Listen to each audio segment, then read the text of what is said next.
Esse é um país com tanta inovação e tanta tradição em inovar que nós precisávamos conhecer um pouco mais como eles se organizam em relação às suas startups e como eles mantêm viva a memória de seus grandes inovadores.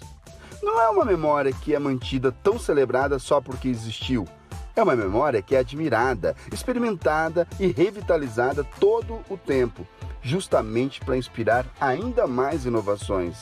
Vamos em frente com a nossa Rota da Inovação, conhecendo um pouco mais desse país, porque a Suíça não para de avançar em suas inovações e não deixa de celebrar seus maiores inovadores. Eu estava falando sobre estudantes estrangeiros aqui na Suíça. E olha só, agora nós vamos visitar a casa de um estudante estrangeiro que foi desacreditado pelo mundo todo, mas deu a volta por cima e tornou-se uma celebridade em inovação e ciência, que é ele, Albert Einstein. Para se entender Deus ou o universo, só existe um meio: inovar. Estou aqui com Hans Rudolf para conversar um pouquinho sobre a vida de Einstein, sobre a sociedade. You are the president of Albert Einstein Society, right? That's correct. For how long? Well, it's about 6 years now. 6 years. Yes. And what does this society do?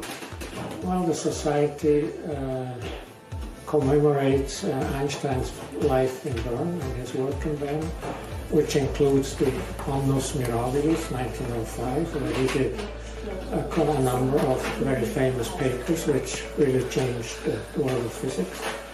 While he was still working 48 hours a week at the patent office, so that he could do that, both things, working for bread and butter and working at night for science, is really a wonder. And so it's hard to understand how he did it, but he did it. So we are trying to commemorate his activities here because we are now on exactly the place where he lived when he did that. And you can actually see that on this picture, which was taken exactly here. Exactly here? Exactly here. You see the light from the window. That's his first wife, the first son, he was standing here. So that's a proof that it was happening here. So that's the, let's say, importance of this house, that these papers were written here, especially the special theory of relativity. Cara, Einstein, dá para imaginar, Einstein estava aqui, nesse exato lugar, com a família dele, com o filho e com a primeira esposa dele. É muito emocionante estar aqui na casa e no lugar que ele esteve há alguns anos atrás. Muito, muito legal.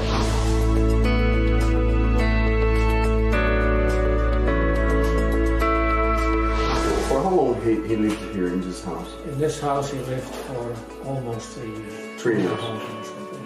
But which year? It was from 1903 to 1905.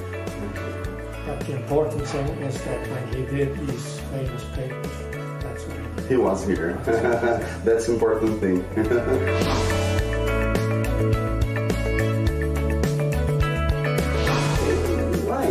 Why Einstein had become a Switzerland citizen? Yes, actually he went to school in Germany, of course, first, but he didn't like to go to school for various reasons, which we had no time to go into. But then he left Germany and traveled to his parents, which had changed from Munich to Milano in Italy.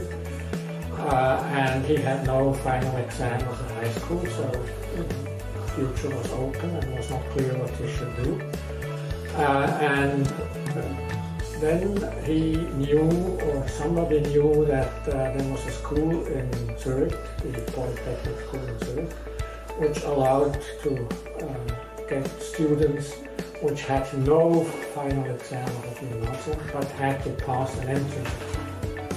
And when he took that exam, he failed because he was extremely doing well in physics and mathematics. But not in languages, history, geography, things like that. And then the director of the school, who recognized that he was a clever person because he was very good in mathematics and physics, recommended to him to finish his high school education in Switzerland, at the school in a small city in the center of Switzerland. And apparently he liked the spirit of that school very much, and the whole lifestyle much better than he did in Germany, because it was more democratic, it was more open, and so he often said that that's the way he liked to live. And upon coming to Switzerland for this education, he gave up the German citizenship. So he was stateless for 4 years. And then towards the end of his studies in Zurich, he applied for Swiss citizenship, and he got it within a reasonable amount of time. And he kept the Swiss passport until he died. So he was Swiss citizen from 1901 until he died in 1954. So it's just, he seemed to have liked it, the spirit of life. And in your opinion, what contribution had Einstein left here to the modern science?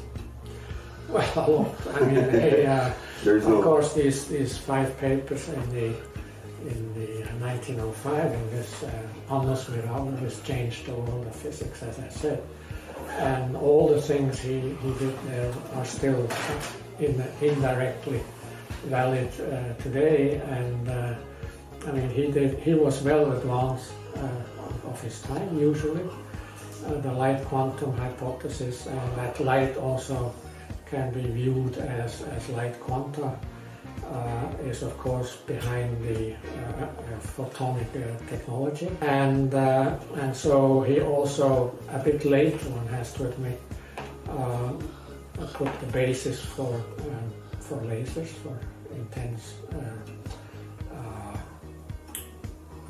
light beams, and above all, of course, what he did, his first idea on the general theory of relativity, actually he had here in Bern also. So that was already coming up. He knew about the physics, but he couldn't do the mathematics, and so he had to learn that first. And, so he learned math first? Yes, because that was very complicated. Even for him? Oh yeah, he simply couldn't do it. And he got again help from his friend Marcel Grossmann, who was his study colleague, and he could tell him a bit what he should learn. And then this general theory of relativity, of course, is a rather complicated thing, and not many people really understand it.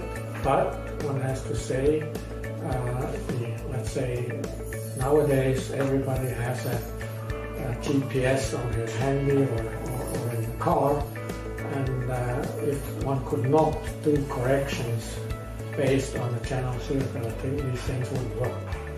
So, it's a very abstract kind of thing, but if it's not used in this technology, then this whole thing will not, the GPS will not work. So that's another thing one should keep in mind, many people said to know. What's your opinion about Einstein, and what's the relationship between Einstein and innovation? What's the behavior you think is a pattern of this?